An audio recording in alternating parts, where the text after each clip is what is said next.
सोचो अगर अफ्रीका और यूरोप के बीच आधे घंटे का सफर हो जाए ब्रिज या टनल के थ्रू, एक 14 किलोमीटर का डिस्टेंस जितना मुंबई से नवी मुंबई का होता है, लेकिन फिर भी आज तक कोई ऐसा ब्रिज क्यों नहीं बन सका जो इन दोनों कॉन्टिनेंट्स को जोड़ सके। क्या ये सिर्फ इंजीनियरिंग चैलेंज है या इसके पीछे कोई गहरा राज छुपा है? आज हम इस वीडियो में एक्सप्लोर करेंगे, जो सिर्फ कंक्रीट और स्टील की नहीं बल्कि पॉलिटिक्स, जियोग्राफी और इंसानी सोच की है।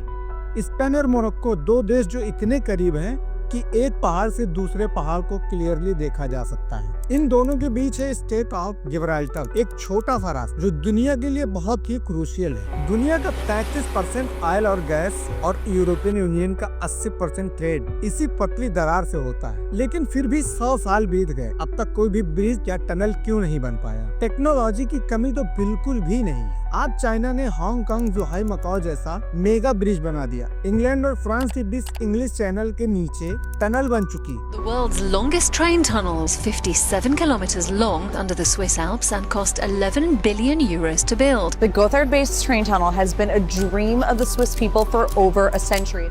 तो फिर प्रॉब्लम कहाँ है? प्रॉब्लम है स्टेट ऑफ गिब्राल्टर। 1920 में जर्मन आर्किटेक्ट हरमन सर्गिल ने प्रपोज किया एक वाइल्ड आइडिया, एटलांटिक नाम का एक नया कॉन्टिनेंट बनाने। प्लान था मेडिटेरियन सी को ड्रेन करके लैंड रिक्लेम करना, अफ्रीका और यूरोप को जोड़ देना। इवन पावर जनरेशन सॉल्यूशन भी था इस प्लान में।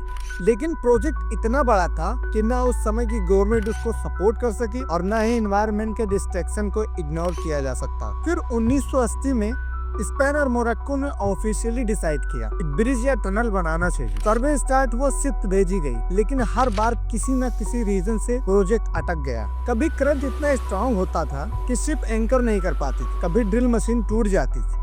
इसी बीच एक रेबल इंजीनियर यूजन सुई ने प्रपोज किया एक फ्लोटिंग ब्रिज जो पानी के ऊपर तैरता और बीच समंदर में एक आर्टिफिशियल आइलैंड बनता जिसमें shopping centre, wind mill, solar farm तक होते। ब्रिज फिस्ट लाइक डिजाइन का होता, flexible and shock absorbent. Vision तो अमेजिंग था, लेकिन बजट $10 मिलियन से भी ऊपर। पॉलिटिकल अप्रूवल भी नहीं मिला, इसलिए काम रुका ही रह गया। एक्चुअल प्रॉब्लम थी इस रूट की जियोग्राफी। सबसे शॉर्ट रूट जो सिर्फ 14 किलोमीटर का है, उसकी डेप्थ 800 मीटर है। कंपेयर करो तो इंग्लिश चैनल की डेप्थ सिर्फ 180 मीटर है। यानी अगर ब्रिज बनाना हो तो आईफिल टावर के 3 बार हाइट के पिलर चाहिए, और समुद्र के नीचे की मिट्टी बहुत ही सॉफ्ट और अनस्टेबल है, और ये पूरा एरिया अर्थक्वेक जोन है। 2025 में रिसर्च ने एक और रूट सजेस्ट किया, थ्रेशोल्ड रूट। ये लंबा था 28 किलोमीटर का, लेकिन थोड़ा सेफ था। यहाँ डेप्थ सिर्फ 300 मीटर थी और जमीन भी ज्यादा स्टेबल थी। प्लान था कि टनल बनाया जाए, एक सर्विस टनल और 2 passenger rail tunnel. Travel time Casablanca से मैड्रिड का 12 घंटे से कम होकर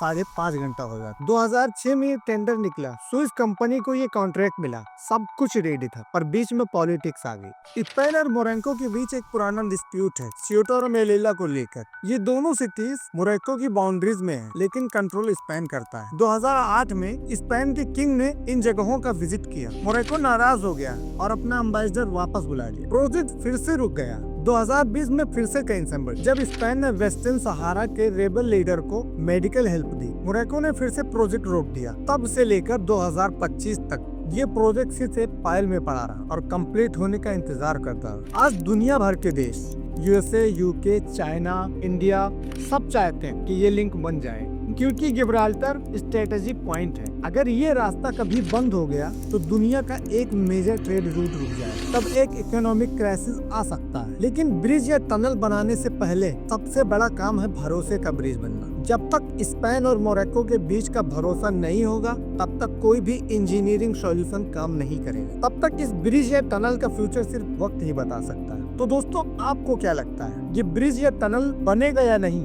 कमेंट्स में जरूर बताएं। और अगर वीडियो पसंद आया हो तो हमारे वीडियो को लाइक भी करें, और ऐसी ही वीडियो को देखने के लिए हमारे चैनल को सब्सक्राइब भी जरूर करें। तो मिलते हैं अगली वीडियो में, तब तक के लिए जय हिंद, जय भारत।